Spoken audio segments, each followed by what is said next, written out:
A slacker is someone who habitually avoids work or lacks work ethic. If we ever looked for this term on the Twitter search engine, we would easily find that in the modern-day political discourse, the two populations categories that most often pair with this adjective are young people and migrants or refugees, if you ever wondered. And among you guys, who has never thought of young people and migrants as slackers at least once in your life, please raise your hand. You see, it's a common prejudice. The usual narrative puts youth and migrants at the very bottom of the society, neglecting them any social value.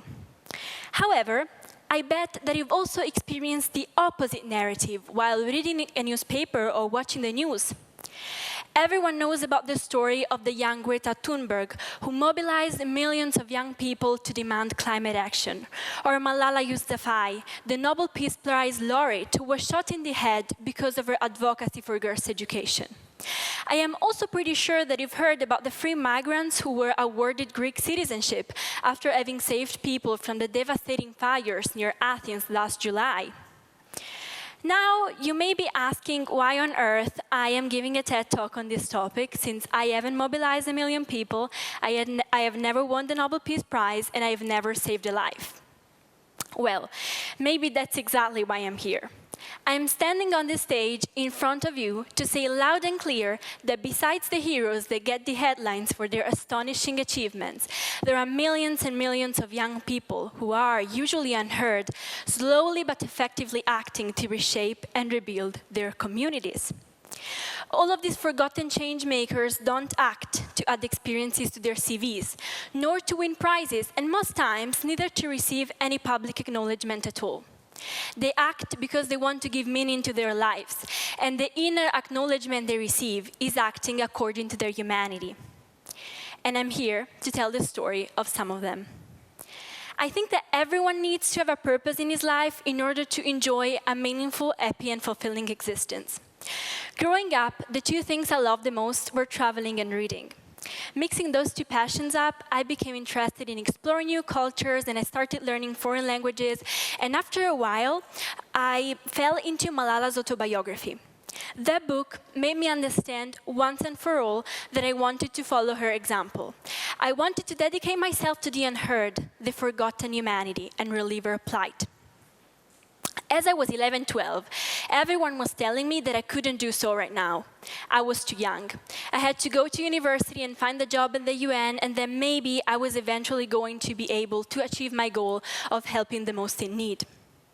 At the age of 14, however, during my first year of high school, I understood that you don't actually have to engage with people in the deep field in order to change the world or help the others.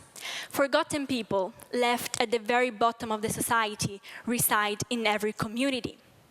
I therefore started sending emails to volunteering organizations to find a way to start a volunteering project. No one was answering for a while, and I truly began thinking that maybe I really was too young to volunteer in whatsoever organization.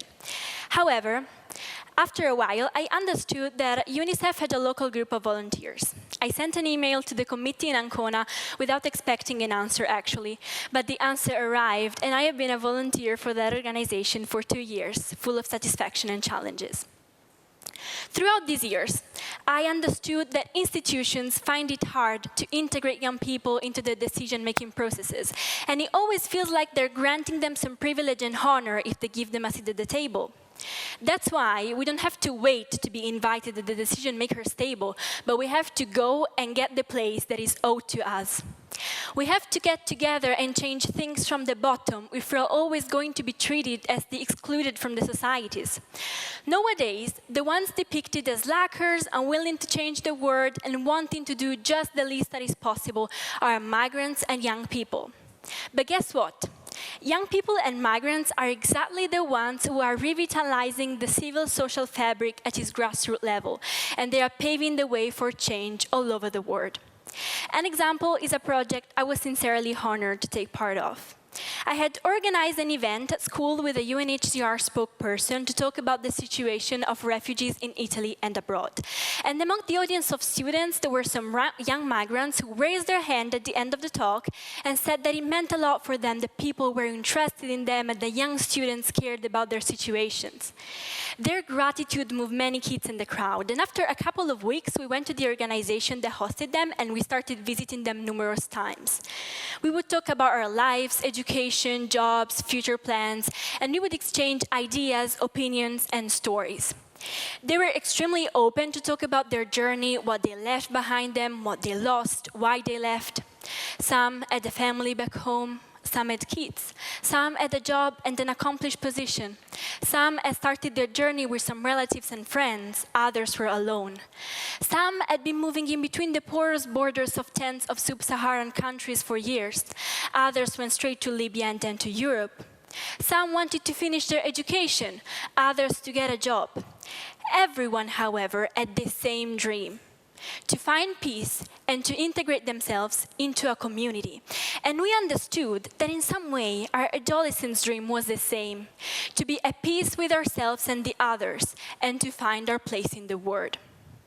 Together with the employees of the organization and the migrants and refugees, we decided to film a video to show during the celebrations of the World Refugee Day on the 20th of June.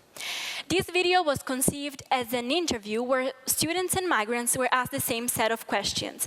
And the point of the video was showing that we all gave the same answers, because at the end of the day, we are all human beings with the same fears, dreams, hopes. In June 2017, I started my very first project with UNICEF. I was teaching young kids, sons and daughters of migrants, the Italian language, so that they could better integrate with their peers and perform better at school. It was definitely a hard job, since I wasn't an experienced teacher and I actually wasn't much older than them. And maybe that's why they taught me more than I could ever teach them. Once, a 8-year-old girl from Bangladesh, after the umpteenth attempt to finish a maths exercise, told me, "You know, Virginia, sometimes I wish I could go back home to Bangladesh." I instantly asked her why. I mean, I was pretty sure that the education and opportunities she could get over there were nothing compared to what she could get here. This is why one migrates, I thought. She answered me describing her life back to Bangladesh. She lived in a very poor area, in a shack with no toilets or running water. She had just a cow and a lemon tree in the little garden around their house. However, she told me, they were happy. She used to participate to a lot of weddings, and she was very good at painting the bride's hands and feet with henna. She went to the village school, where she knew all the kids, and after lunch, they would play all together in the mosque's courtyard. She was happy because she had her whole family there, her friends, a community she felt she belonged to. She has never talked so much again for the period of time I've been teaching to them. These words remain sculpted in my memory for a very long amount of time. For a couple of months, I couldn't properly get their inner meaning. However, after a while, something clicked in my mind. I understood that the only really valuable things in life are not opportunities, nor successes, but instead human relations, being part of a community, feeling like your life is part of something bigger. What every single individual needs, in fact, is a sense of belonging, a sense of positive identity, how I like to call it. Every individual needs to be able to say, I am a member of this community, and this is where I belong. This is who I am. This is what I fight for. In the words of Brené Brown, a deep sense of love and belonging is an irreducible need of all people. We are biologically, cognitively, physically, and spiritually wired to love, to be loved, and to belong. When those needs are not met, we don't function as we are meant to. We break, we fall apart, we numb, we ache, we hurt others, we get sick. That is why, going back to the beginning of my talk, if we don't bring young people and migrants in, if we don't give them a chance to join the public life, if we don't make them feel part of a community where they are heard and where they have a specific role, we are neglecting their sense of belonging.